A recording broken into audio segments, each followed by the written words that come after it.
నమస్తే. తెలంగాణ మలి దశలో తొలి దశలో చాలామంది చనిపోవడం జరిగింది, చాలామంది అమరులైనటువంటి ఈ సందర్భం. ఇప్పటివరకు తెలంగాణ రాష్ట్రం ఏర్పడి 12 సంవత్సరాలు అవుతున్నప్పటికీ కూడా అసలు చనిపోయినటువంటి వాళ్ళ యొక్క ఉద్యమకారులు ఎవరైతే ఉన్నారో వాళ్ళ జాడ కూడా ఇప్పటికి కూడా తెలియదు. కానీ ఇప్పుడిప్పుడే ఒక కమిటీని ఏర్పాటు చేయడం జరిగింది తెలంగాణ రాష్ట్ర ప్రభుత్వం వాళ్ళని గుర్తించడం కోసం. సో గుర్తించేటువంటి కమిటీలో సైతం కూడా ఉద్యమానికి సంబంధం లేనటువంటి వ్యక్తులను సైతం కూడా తీసుకొని వచ్చి ఈ కమిటీలో చేర్చడం ఏంటి అని చెప్పేసి చాలామంది ఉద్యమ నాయకులంతా కూడా దీన్ని వ్యతిరేకిస్తున్నటువంటి సందర్భం కనబడతా ఉన్నది. ఇప్పటివరకు ఎక్కడ కూడా ఉద్యమకారులు కానీ అలాగే అమరులైనటువంటి కుటుంబాలకి ఎక్కడ కూడా పెద్దగా న్యాయం జరిగినట్టుగా కనబడట్లేదు. సో చాలామంది ఇంకా ఉద్యమంలో పోరాటం చేయడం జరిగింది. మరోసారి తెలంగాణ వచ్చిన తర్వాత 12 సంవత్సరాలుగా మళ్ళీ వాళ్ళు ఉద్యమాన్ని ఎంచుకోవడం జరిగింది. మమ్మల్ని గుర్తించకపోతే మళ్ళీ మేము రోడ్ల మీదకి వచ్చి మళ్ళీ ఉద్యమం చేసేంత వరకు తీసుకురాకూడదు అంటూ వాళ్ళు హెచ్చరిస్తున్నటువంటి సందర్భం కూడా కనబడతా ఉంది. ఇదే సంబంధించిన అంశంపైన మాట్లాడేటువంటి ప్రయత్నం చేద్దాం. మనతో పాటు ఓయూజేఎస్కి సంబంధించినటువంటి నేతలు ఉద్యమకారులైనటువంటి వాళ్ళు మనతో ఉన్నారు, మాట్లాడేటువంటి ప్రయత్నం చేద్దాం. రమేష్ అన్న, చెప్పండి, ఏంటిది తెలంగాణలో 12 సంవత్సరాలు అవుతా ఉన్నది ఇది తెలంగాణ సాధించి. సో ఒక ఉద్యమకారునిగా ఏమనిపిస్తూ ఉన్నది? ఉద్యమకారుల కోసం మళ్ళీ ఒక కొత్త కమిటీని ఏర్పాటు చేసి దాంట్లో కేశవరావుకు అవకాశం ఇవ్వడం ఇదంతా చూస్తే ఎట్లా అనిపిస్తూ ఉన్నది? వాస్తవానికి ప్రజాపాలనలో గౌరవ ముఖ్యమంత్రి కమిటీ వేయడం చాలా స్వాగతించాల్సిన విషయం.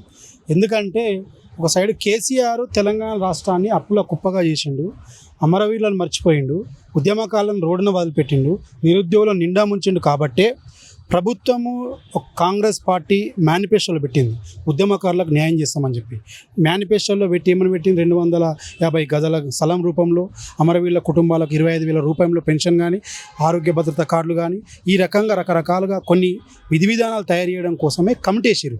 ఆ కమిటీ ఈరోజు అఖిలపక్ష మీటింగు ఏర్పాటు చేసి సెక్రటరియట్లో మీటింగ్ జరుగుతూ ఉంది. ఎందుకంటే కేసీఆర్ ఉద్యమకాలను విస్మరించిండు కాబట్టే ప్రజాప్రభుత్వంలో గౌరవ ముఖ్యమంత్రి రేవంత్ రెడ్డి గారు ఉద్యమకారులను ఆదుకుందామని చెప్పి ఈరోజు ప్రజాప్రభుత్వం ఆలోచిస్తూ ఉంది. కమిటీ వేసిరు, విధి విధానాలు తయారు చేసే విధంగా కమిటీ కూర్చుంది.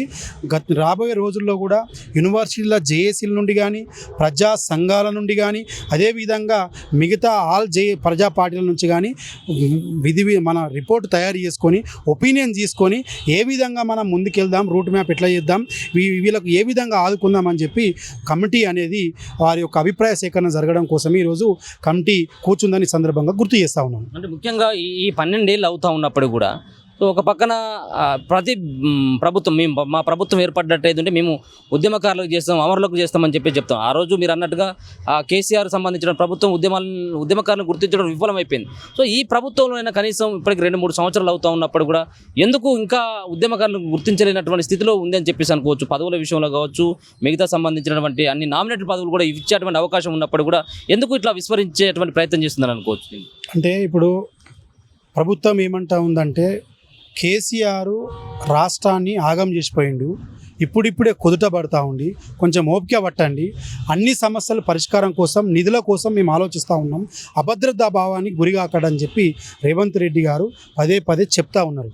కానీ వాటికి తోడు కేసీఆర్ గారు టీఆర్ఎస్ పార్టీలో ఉన్నటువంటి నాయకులు ఉద్యమకారుల పేరుతోటి మొసలి కన్నీరు గారుస్తూ ఉన్నారు. కవిత రూపంలో మొసలి కన్నీరు గారుస్తూ ఉంది. 10 సంవత్సరాలు పాపాలు చేసినటువంటి కేసీఆర్ ప్రభుత్వంలో కవిత గారు భాగస్వామిగా ఉండి పదవులను అనుభవించి ఈరోజు ఒకటే రకంగా ఉద్యమకారులకు అన్యాయం జరుగుతుంది, ఉద్యమకారులను రెచ్చగొట్టే విధంగా మాట్లాడుతూ ఉంది, ఉద్యమకారులకు నేను క్షమాపణ చెప్తా ఉందని చెప్పి మాట్లాడుతూ ఉంది. కానీ ఆ రోజు మీకు కనిపించలేదా? ప్రభుత్వం చేస్తున్నటువంటి చేస్తున్న విధానాలు మీకు కనిపించలేదా?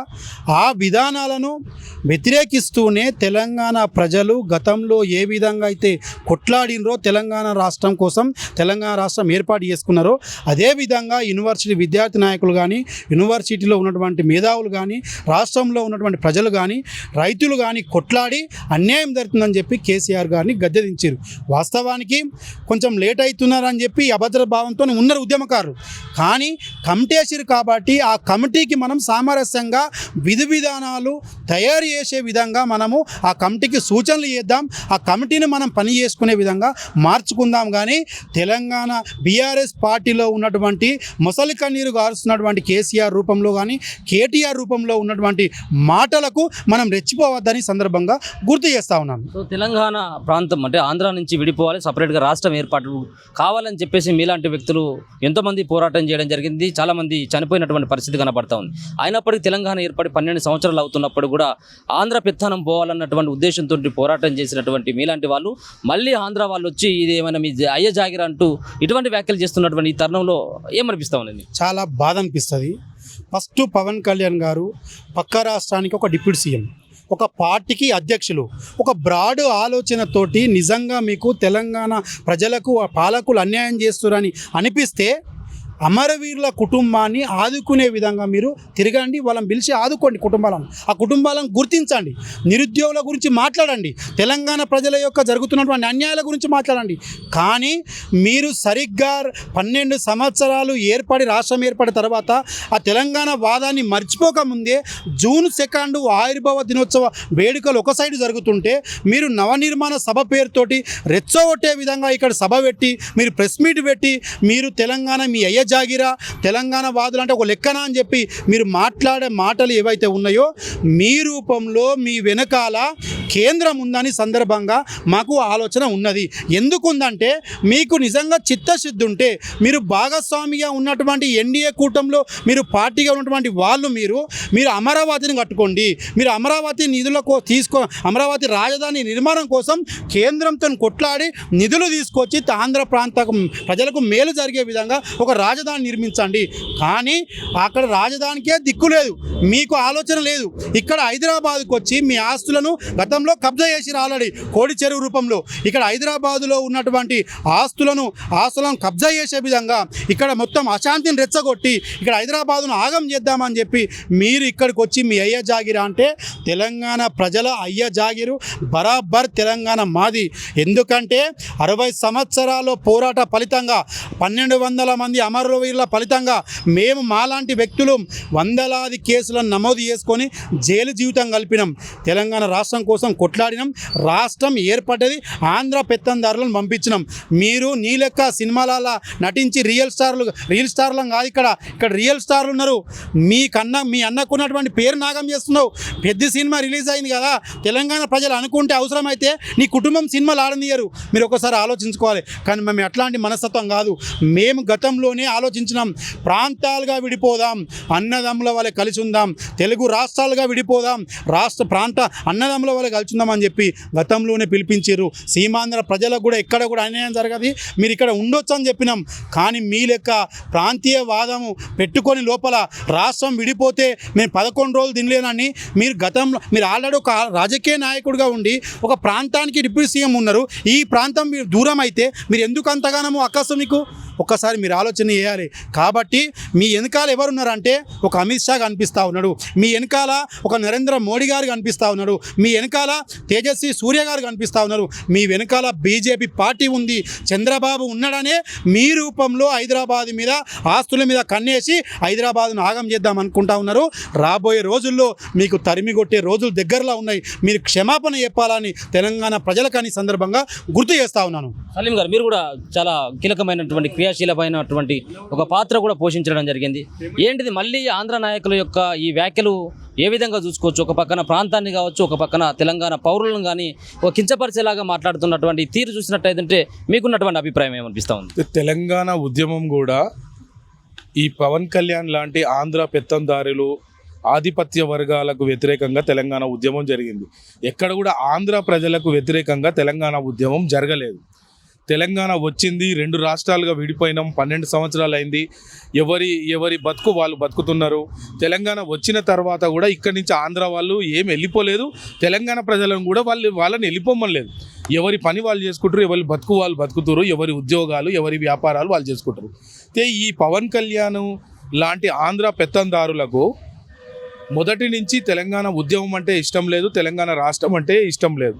అందుకనే అప్పుడప్పుడు ఇవి మనసులో ఉన్నాయని బయట పడుతుంటాయి. ఈయననే గతంలో అనేక సార్లు చెప్పిండు, తెలంగాణ వచ్చినప్పుడు నేను 11 రోజులు అన్నం తినలే అంటాడు. 60 సంవత్సరాల తెలంగాణ పోరాటం ఇది. 1200 పైగా తెలంగాణ బిడ్డలు ప్రాణత్యాగాలు అర్పించారు. వేలాది మంది తమ విద్యార్థులు చదువులను వదిలేసి కేసుల పాలై జైలుకు పోయారు. అంత ఈజీగా రాలే తెలంగాణ.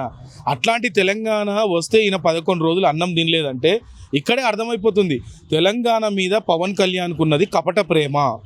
ఈ కపట ప్రేమ ముసుగులో తెలంగాణలో రాజకీయంగా ఏదో చేద్దాము, ఇక్కడ ఏదో తన విధానాలను అమలు చేద్దాం అనుకుంటూ, కానీ తెలంగాణ ప్రజలు అంత అమాయకులు కాదు. ఆయన తెలంగాణ రాష్ట్ర ఏర్పాటును కూడా తప్పు పడుతున్నాడు. తెలంగాణ కంటే ముందు ఈ దేశంలో చిన్న రాష్ట్రాలు ఏ విధంగా ఏర్పడ్డాయో తెలంగాణ కూడా అదే ఏర్పడ్డది. దాన్ని ఎట్లా తప్పు పడతాడు ఈయన? రెండోది, ఇదే మరి ఆంధ్ర ఎంపీ లగడపాటి రాజగోపాలు లోక్సభలో పార్లమెంట్లో పెప్పర్ స్ప్రే తీసుకుపోయి మొత్తం గుప్పిండు, పార్లమెంట్లో అందరికీ స్ప్రే చేసిండు. మరి ఇది నచ్చుతుంది ఆయనకు? ఇది ఏంటంటే వీళ్ళ ఆధిపత్య వర్గాలు ఇవన్నీ. తెలంగాణ అంటే వీళ్ళకి అక్కసు, ఆ అక్కసు అనేది బయటపడుతుంటుంది. ఇవాళ మోడీ అమిత్ షా ఇచ్చిన స్క్రిప్ట్ వల్ల మళ్ళీ తెలంగాణలో పవన్ కళ్యాణ్ అడుగు పెట్టాలనుకుంటున్నాడు. దుకాణం అంతా ఇక్కడ బంద్ చేసిండు. ఇక్కడ ఏముంది, 2014లో జనసేన పార్టీ పెట్టిండు.